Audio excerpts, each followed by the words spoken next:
Visakha metro project ప్రారంభం మరింత ఆలస్యమవుతోంది. ప్రాజెక్టుకు రాష్ట్ర ప్రభుత్వం నుంచి ఆమోదం లభించినా కేంద్రం మాత్రం ఇంకా ఓకే చెప్పలేదు. డిపిఆర్ కేంద్రం వద్ద పెండింగ్లో ఉండి ఇప్పటికే 4 నెలలవుతోంది. ఆలస్యమయ్యే కొద్దీ నిర్మాణ వ్యయం మరింతగా పెరిగే అవకాశం కనిపిస్తోంది.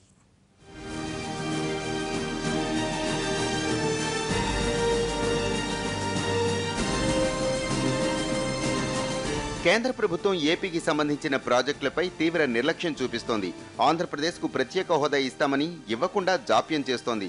రైల్వే జోన్పై ఈసారి రైల్వే బడ్జెట్లో ప్రకటన చేయకుండా నిరుత్సాహపరిచింది.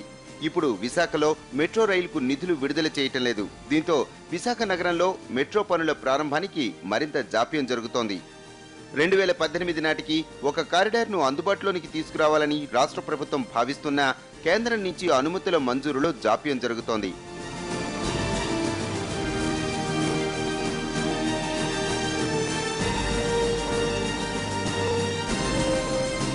విశాఖ నగరంలో మెట్రో రైలు నిర్మాణానికి శ్రీధరన్ నేతృత్వంలో డిపిఆర్ సిద్ధం చేశారు.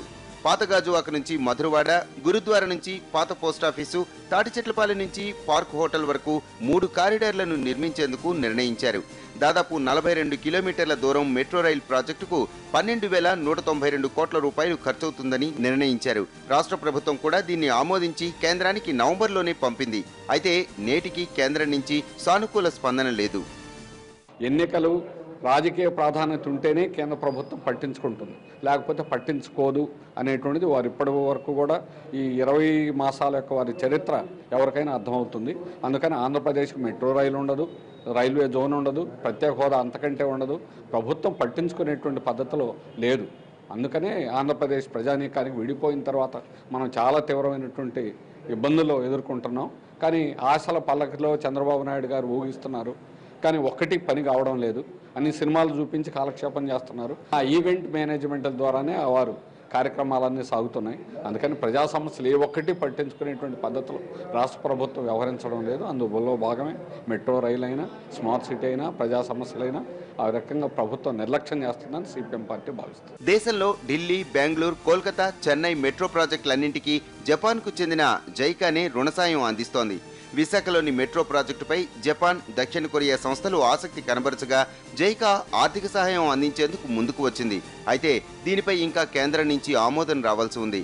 కేంద్రం నుంచి క్లియరెన్స్ వస్తే రుణం తదితర అంశాలపై చర్చలు జరిగే వీలుంటుంది.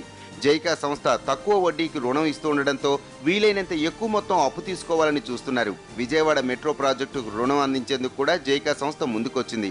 అయితే కేంద్రం నుంచి ఎలాంటి సమాధానం లేకపోవడంతో మెట్రో అడుగులు ముందుకు పట్టం లేదు. విభజన హామీలపై కేంద్రానికి చిత్తశుద్ధి లేకపోవటం వల్లే మెట్రో ప్రాజెక్టు కూడా ముందుకు సాగటం లేదనేది విపక్షాలు విమర్శిస్తున్నాయి.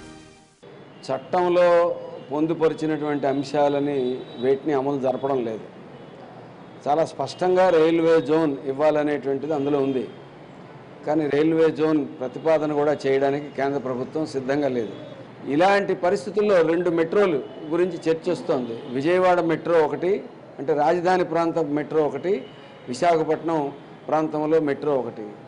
ఈ 2 కూడా ప్రజలకి ఒక చిన్నపిల్లలకి చందమామను చూపించి అన్నం తినిపించినట్టు రకరకాల అభివృద్ధి పథకాలు పేర్లు చెప్పి ప్రభుత్వం వాళ్ళు పబ్బం గడుపుకునే కార్యక్రమం. మున్సిపల్ కార్పొరేషన్ ఎన్నికలు వస్తున్నాయి కాబట్టి, ఇన్నాళ్ళు వాళ్ళు చేసింది ఏమీ లేదు కాబట్టి ఇప్పుడు ఇలాంటి కబుర్లు కొత్తవి చెబుతున్నారు. కేంద్రం అనుమతులు వస్తే గానీ నిధుల సమీకరణ సాధ్యం కాదు. అప్పుడు గానీ ప్రాజెక్టు పనులు ప్రారంభం కావు.